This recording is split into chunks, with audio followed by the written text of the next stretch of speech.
కొన్ని బలిపీఠాల గురించి చెప్పనా? రహస్య బలిపీఠాలు. ఏంటది? రహస్య బలిపీఠాలు. మన జీవితంలో ఉన్నాయి రహస్య బలిపీఠాలు. ఆ బలిపీఠాలను మనం ఏం చేయాలి? ఖండించేయాలి. సో బైబిల్ గ్రంథంలో ఆకాను అనేటువంటి వ్యక్తి ఉన్నాడు. చాలా జాగ్రత్తగా ఉన్నాను, చాలా విలువైన మాటలు చెప్తున్నాను నేను. ఆకాన్ అనే వ్యక్తి ఉన్నాడు. ఆకాన్ ఎవరంటే యెహోషువ అనేటువంటి గొప్ప నాయకుడి దగ్గర ఒక మంచి టీం మెంబర్గా ఉన్నాడు. దేవుడు యెహోషువతో మాట్లాడుతున్నాడు, యెహోషువ, మీరు యెరికోని స్వాధీనపరచుకోవడానికి నేను నీకు బలాన్ని ఇవ్వబోతున్నాను. యెరికో పట్టణము చాలా పెద్ద పట్టణము, యెరికో సైన్యము చాలా విస్తారమైన సైన్యం. అయినప్పటికీ I'm going to give the victory over Jericho. యెరికో పట్టణం మీద నీకు విజయాన్ని ఇస్తాను. నువ్వేం చేయాలంటే యెరికో పట్టణం మీద విజయాన్ని సాధించిన తర్వాత అక్కడున్న ఏది కూడా, అక్కడ ఉన్నటువంటి బంగారం కానీ, వెండి కానీ, వస్త్రాలు కానీ, పశువులు కానీ దేన్ని ముట్టుకోవద్దు. నేను టోటల్గా దాన్ని డెస్ట్రాయ్ చేశాను, టోటల్గా దాన్ని కర్స్ చేశాను, శపించాను. అందులో ఉన్న ఏ వస్తువు మీరు తెచ్చుకోవడానికి వీలు లేదు. శపించబడిన ఏది కూడా నిషిద్ధమైనటువంటిది, అబామినేషన్, దేవుడు అసహించుకునేటువంటి దాన్ని దేన్ని మన ఇంట్లోకి తీసుకురావడానికి వీల్లేదు. దీన్ని అబామినేషన్ అని అసహించుకుంటాడు దేవుడు. కొన్ని విషయాలు అసహించుకునేటువంటి వస్తువులు నీ కుటుంబంలో ఉండటానికి వీల్లేదు అని దేవుని లేఖనం సెలవిస్తూ ఉంది. అందుని బట్టి యెరికో పట్టణంలో ఏ వస్తువు నీకు వద్దయ్యా, నీవు మాత్రమే కాదు, నీ టీం మెంబర్స్ కానీ, నీ సైన్యం కానీ, ఏ ఒక్కరు కూడా యెరికో పట్టణంలో ఏది కూడా తెచ్చుకోవద్దు అన్నాడు. ఎస్ లార్డ్, మీ మాటకు మేము శిరస వహిస్తున్నామని చెప్పి అందరికి ఇన్స్ట్రక్షన్స్ ఇచ్చాడు. ఏ ఒక్కరు యెరికో పట్టణంలో ఏది కూడా దుర్బుద్ధితో ఆశించొద్దు. మీ కళ్ళ ముందే కనబడతాయి ఉంటుంది బంగారం, కళ్ళ ముందే కనబడతాయి వస్త్రాలు, కళ్ళ ముందే కనబడతాయి వెండి, ఆ కొలసం మనకొద్దు అని చెబితే అలాగే అని అందరూ కూడా ఎస్ అన్నారు. యుద్ధంలోకి వెళ్ళారు. దేవుడు అపూర్వమైనటువంటి గొప్ప విజయాన్ని ఎవరికి ఇచ్చాడు? ఇజ్రాయెల్స్కి ఇచ్చాడు. ఇజ్రాయెల్ ప్రజలకు ఇచ్చిన తర్వాత సో ఇంటికి తిరిగి వచ్చేసారు. గొప్ప విజయ ఆనందం, విజయోత్సవం. దేవుడు విజయోత్సవం ఇచ్చేటప్పటికి వచ్చిన తర్వాత థ్యాంక్స్ గివింగ్ మీటింగ్లు పెట్టుకుని ఉంటారు, దేవుడు స్తుతించుంటారు. దేవుడు మనకు యెరికో పట్టణం మీద ఏమిచ్చాడు? విజయాన్ని ఇచ్చాడు అని చెప్పి ఆలోచన చేస్తున్నప్పుడు కొన్ని రోజులైన తర్వాత, very short span of time, మరలా ఇశ్రాయేలీలు మరొక పట్టణం మీదకి వెళ్ళాల్సి వచ్చింది యుద్ధానికి. ఆ పట్టణం పేరు హాయి. ఏంటది? హాయిగా ఉంటుంది ఆ పట్టణం. ఆ పట్టణం మీదకి విజయానికి వెళ్ళటం కోసం ప్రయాసపడుతున్న టైంలో ఆ పట్టణం మీదకి యుద్ధానికి వెళ్ళారు. వెళితే ఏం జరిగిందో తెలుసండి, ఆ పట్టణం చాలా చిన్న పట్టణం, ఇశ్రాయేల్ ఆర్మీయే చాలా పెద్దది. ఆ చిన్న పట్టణంలో చిన్న చిన్న సైనికులు ఇశ్రాయేలీని సైన్యాన్ని తిప్పి కొట్టారండి, పరిగెత్తించేశారనమాట. అలా యుద్ధంలో ఓడిపోయారు. ఎవరు?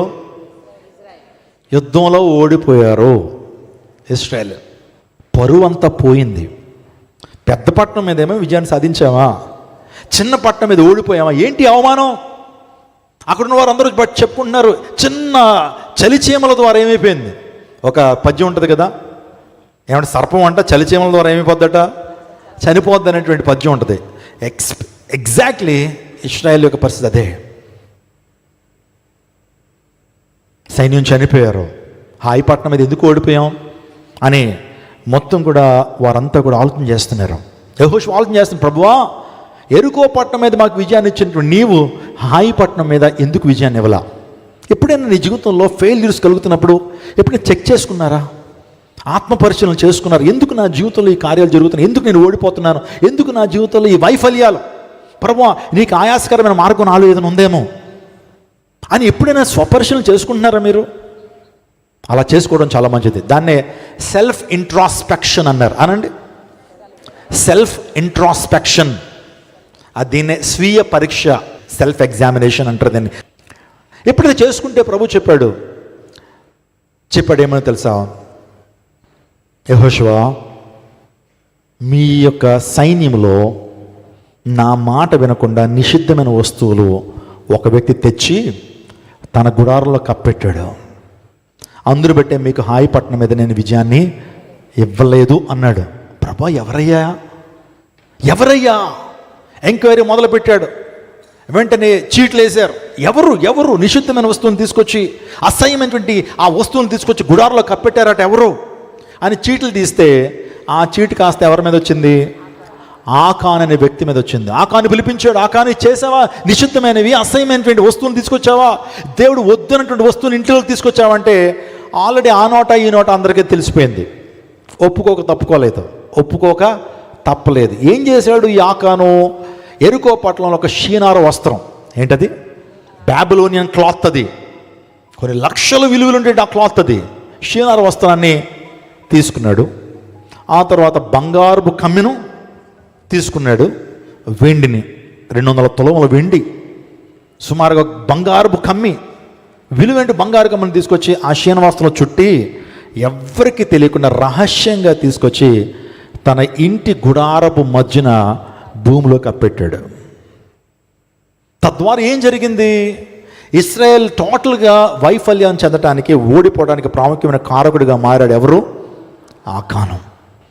రహస్యంగా తీసుకొచ్చి బలిపీఠం, ఆ రహస్యంగా తీసుకొచ్చినటువంటి ఆ వస్తువులే అతని కుటుంబంలో రహస్య బలిపీఠంగా మారింది. తద్వారా తన జీవితంలో ఏం జరిగింది? తర్వాత ఆకాను జీవితంలో జరిగింది ఏంటో తెలుసా? యెహోషువ పిలిచాడు. ఆకాను తప్పు చేశాడని తెలిసింది. ఆకానును, తన భార్యను, తన బిడ్డల్ని, తనకున్న యావత్ ఆస్తిని, తనకున్నటువంటి పశువుల్ని మొత్తం కూడా అగ్ని చేత కాల్చేశారు. ఆకాను కుటుంబం వంశమే లేకుండా పోయింది. ఆకాను చేసిన తప్పిదాన్ని బట్టి ఆ కుటుంబం కూడా ఆ శాపాన్ని అనుభవించారు. రహస్య బలిపీఠం. నా ప్రియదేవుజన, ఒక విషయాన్ని మీరు అందరూ గమనించాలి. దేవుని కంటే అధికంగా మనం దేనైతే ప్రేమిస్తామో అది మనకేంటి? విగ్రహం, బలిపీఠం, రహస్యంగా మన జీవితంలో ఏం చేస్తున్నాం?